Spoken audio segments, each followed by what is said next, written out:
Friends, welcome to my channel BMS cafe. और आज जो हम पढ़ रहे हैं वो है टॉपिक योग दर्शन। ठीक है, इससे पहले दर्शन का इंट्रोडक्शन और सांख्य दर्शन पर वही वीडियो आ चुकी है जो कि आप हमारे चैनल पर जाकर देख सकते हैं। और अब हम स्टार्ट करते हैं हमारा योग दर्शन। ठीक है, ये दर्शन महर्षि पतंजलि ने दिया था और इसका एम था मोक्ष की प्राप्ति करना। ठीक है, टू अचीव मोक्ष और सेल्वेशन बाय प्रैक्टिसिंग योगा। अब महर्षि पतंजलि ने एक ग्रंथ बनाया था जिसे हम योग सूत्र कहते हैं, जिसको इन्होंने 4 पार्ट्स में डिवाइड किया था, जो कि है समाधिपाद, साधनपाद, विभूतिपाद, कैवल्यपाद। ठीक है, तो समाधिपाद में टोटल 51 सूत्र हैं, साधनपाद में 55 सूत्र हैं, विभूतिपाद में 55 सूत्र हैं और कैवल्यपाद में 34। टोटल हमारे 195 सूत्र से मिलकर हमारा योग शास्त्र बना है, योग सूत्र हमारा 195 सूत्रों से मिलकर बना है। अब हम इसके मेन प्रिंसिपल्स को स्टडी करते हैं, मतलब जो योग दर्शन के प्रमुख सिद्धांत क्या हैं। ठीक है, तो एक छोटा सा श्लोक है, उससे हम स्टार्ट करते हैं।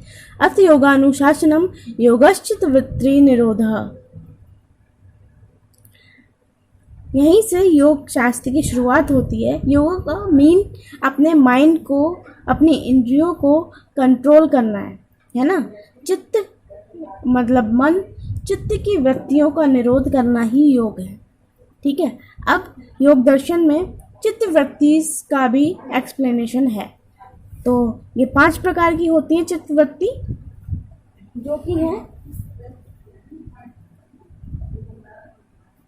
जो कि है प्रमाण वृत्ति, विपर्य वृत्ति, विकल्प वृत्ति, निद्रा वृत्ति और स्मृति वृत्ति।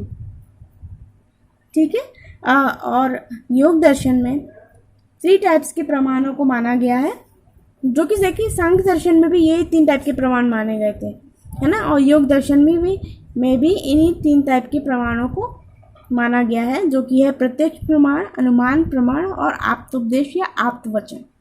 ठीक है, अब योग दर्शन में एक अष्टांग योगा का कॉन्सेप्ट बहुत मेन है, बहुत इम्पॉर्टेंट ये कॉन्सेप्ट है, क्योंकि ये हमें रियल योगा जो हम समझते हैं ना कि बैंडिंग और कर्विंग हमने कर ली, अपनी बॉडी को उधर से उधर मोड़ लिया और 2-4 प्राणायाम कर लिए, थोड़े बहुत आसन कर लिए और हमारा योगा हो गया। तो योगा सिर्फ ये नहीं होता, योगा इससे भी ज़्यादा ब्रॉड है, इससे भी ज़्यादा वास्ट है।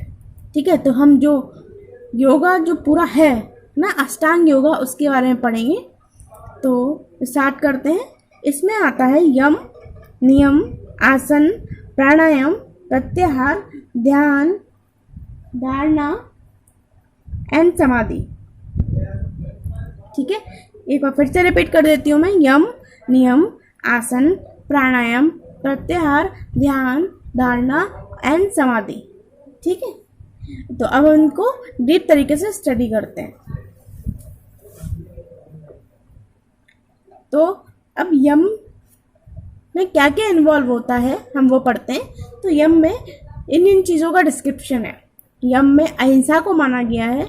यम मतलब अहिंसा, नॉन वायलेंस, हमको लड़ना झड़ना नहीं है। ठीक है, हर चीज़ पे जरा सी बात पे हम एग्रेसिव हो जाएं तो इससे हमारा सोशल लाइफ भी खराब होगा, हम फिजिकली और मेंटली भी परेशान ही रहेंगे। सत्य, हमें हमेशा ट्रुथ बोलना है। ठीक है, अस्तेय, किसी दूसरे की प्रॉपर्टी पे हमें नज़र नहीं रखनी है कि उस मतलब कुल मिला के इसका मतलब ये हो जाता है कि हमें अपने पे ज़्यादा ध्यान देना है सिवाय दूसरे के, कि वो ये कर रहा है, वो इतना पढ़ रहा है, ऐसा कुछ नहीं। हमें बस अपने पे फोकस करना है कि हम क्या कर रहे हैं। ठीक है, तो अस्तेय मतलब किसी दूसरे पे अपनी नज़र नहीं डालनी है। ठीक है, ब्रह्मचर्य और अपरिग्रह। अब नियम में आते हैं। नियम में इन 5 चीज़ों को इन्वॉल्व किया गया है: शौच, संतोष, तपस्या, स्वाध्याय, ईश्वर प्राणिधान। शौच में यहाँ क्लीनिनेस पे जोर दिया गया है, जो कि मेंटल और फिजिकल दोनों प्रकार की क्लीनिनेस के बारे में बताया गया है। मतलब हमें मानसिक और शारीरिक दोनों रूप से ही हमें अपनी सफाई रखनी है ना। मन में भी जितनी नेगेटिविटीज़ हैं और जो जलन वगैरह का भाव है, ईर्ष्या, द्वेष, ये सारी जो जो प्रॉब्लम्स हम अपनी लाइफ में फेस करते हैं सब इन्हीं चीज़ों की वजह से फेस करते हैं, है ना। तो इनसे भी हमें मतलब एकदम दूर रहना है, ठीक है। संतोष हमें जितना है हमें उसमें सेटिस्फाई होना चाहिए, ठीक है। तपस्या, अगर हम कोई भी काम कर रहे हैं तो हमें उसमें पूरा अपना मतलब 100% दे देना है, ठीक है। ऐसा नहीं है तपस्या का मतलब बस एक पेड़ के नीचे बैठ गए और आंख बंद करके कि हम तपस्या कर रहे हैं, नहीं। इसका मतलब है कि हम कोई भी काम करें उसमें हमें अपना 100% देना है। स्वाध्याय, अपने पे वर्क करें, है ना। मतलब वैसे तो स्वाध्याय मतलब सेल्फ स्टडी टाइप, तो सेल्फ स्टडी किसी की भी हो सकती है, सब्जेक्ट की है, आप खुद की भी कर सकते हैं कि आप में क्या कमियां हैं और आप में क्या खासियत है, उन्हें उभारें। कोई कमी है तो उसे दूर करें। ईश्वर प्राणिधान, और आपको मतलब भगवान में विश्वास रखना है, ठीक है। अब आता है आसन। बस आसन और प्राणायाम को ही हम योगा समझ लेते हैं, पर देखिए ये इतना नहीं है, ये इससे भी बहुत ज़्यादा है। तो वही है, इसका एक पार्ट है आसन, bending the body in different posture. ये जो हम तरह तरह के आसन करते हैं ना, यहाँ उसी की बात है ये, ठीक है। तो फिर आगे आता है प्राणायाम। ये जो हम सांस लेते हैं, ये जो पूरी जो हम एक्टिविटी करते हैं सांस लेने की और मतलब छोड़ने की, इंस्पिरेशन एक्सपिरेशन, तो ये यही प्राणायाम में आता है, ठीक है। तो इसके बाद हम पढ़ेंगे प्रत्याहार। अपने मन को, अपने इंद्रियों को कंट्रोल कर लेना ही प्रत्याहार है, ठीक है। द कंडीशन ऑफ इंद्रिय विजय, इसका प्रत्याहार। और इसके बाद आता है ध्यान, मेडिटेशन, है ना। हमें ध्यान लगाने को बोला जाता है, तो इससे हमारी मेमोरी पावर इंक्रीज होती है, हम चीज़ों को ज़्यादा टाइम तक याद रख सकते हैं, ठीक है। इसके बाद आता है धारणा, the power of concentrating the मन, ठीक है। अपने माइंड को हम कितना कंसंट्रेट कर सकते हैं, ठीक है, ये धारणा में इन्वॉल्व होता है। और लास्ट है समाधि, द यूनियन ऑफ मन, आत्मा और परमात्मा, ठीक है। जब हमारा अपना इंद्रियों पे कंट्रोल हो जाएगा, हम अपने मन पे कंट्रोल रखने लगेंगे, तो वाकई हम बहुत पॉजिटिव एनर्जी से भर जाएंगे।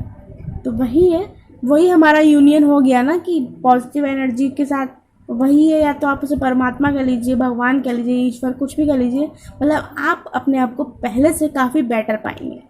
तो यही जो पूरा ये 8 कॉन्सेप्ट्स हैं, ये पूरा मिला के हमारा बनाते हैं अष्टांग योगा, ओके। तो इसके बाद अब योग दर्शन में अष्ट सिद्धि का भी कॉन्सेप्ट है।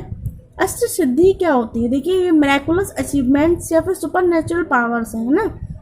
देखिए हमारे जो हनुमान जी हैं, उनके पास भी यही अष्ट सिद्धियाँ थी, है ना। बोलते हैं ना, अष्ट सिद्धि नव निधि के दाता, है ना, हनुमान चालीसा जब हम पढ़ते हैं उसमें। और ये वाकई में कहीं ना कहीं एग्जिस्ट करती हैं, ऐसा नहीं है कि बस नाम लेके बोल दिया है, पर वाकई एग्जिस्ट करती हैं। देखिए हनुमान जी के पास भी थी, और अब आज के वर्ल्ड में भी देखें तो हम डोरेमोन देखते हैं। मुझे पता है ये थोड़ा फनी है, पर आप देखिए डोरेमोन में भी तो बिग लाइट, स्मॉल लाइट, उसके बहुत अलग अलग तरीके के गैजेट्स होते थे। तो वैसे ही वो भी तो एक अष्ट सिद्धि ही है। हम इसे कहीं से अध्यात्म से जोड़ेंगे या फिर आज के टाइम से जोड़ लीजिए, कहीं से भी, पर ये हमेशा से ही एग्जिस्ट करती रही हैं। चलिए तो इनको आगे पढ़ते हैं। तो अष्ट सिद्धि में सबसे पहले आता है अणिमा, ठीक है, बिकमिंग स्मॉलर, बहुत सूक्ष्म हो जाने की जो पावर होती है ना, कि मतलब आप एक एटम के बराबर भी हो गए हैं और आपको कोई नोटिस नहीं कर पाएगा, ठीक है। उस पावर को कहते हैं अणिमा। महिमा, एक्स्ट्रा लार्ज, बहुत बिग हो जाने की पावर, कि बस सबकी नज़र आप पे ही पड़ जाए, मतलब बहुत ज़्यादा अपने नॉर्मल साइज से बढ़ जाना, उसको कहते हैं महिमा। इसके बाद आता है लघिमा, बहुत लाइट हो जाना, कि आप हवा में भी उड़ सकें, ठीक है। और जो चौथा है वो है प्राप्ति, कि आप इष्ट पदार्थों की आपको प्राप्ति हो जाए, ठीक है, इसको प्राप्ति बोलते हैं। मैं यहाँ नहीं लिख पाई हूँ, बट इष्ट पदार्थों की प्राप्ति को ही प्राप्ति कहते हैं। प्राकम्य, फुलफिल देयर डिजायर्स, मतलब आप जो भी सोचे ना, आपकी कोई भी इच्छा तुरंत पूरी हो जाए, मतलब आपका मन किया कि अभी आइसक्रीम खानी है और बस आइसक्रीम आ गई, इस टाइप की जो ये सिद्धि है वो है प्राकम्य। ईश्वरत्व, जब आपके पास ये सारी चीज़ें हो जाएंगी ना तो आप नॉर्मल ह्यूमन बीइंग से वैसे ही बहुत अलग हो जाएंगे, है ना, क्योंकि आप हर चीज़ करने में तो काबिल हैं।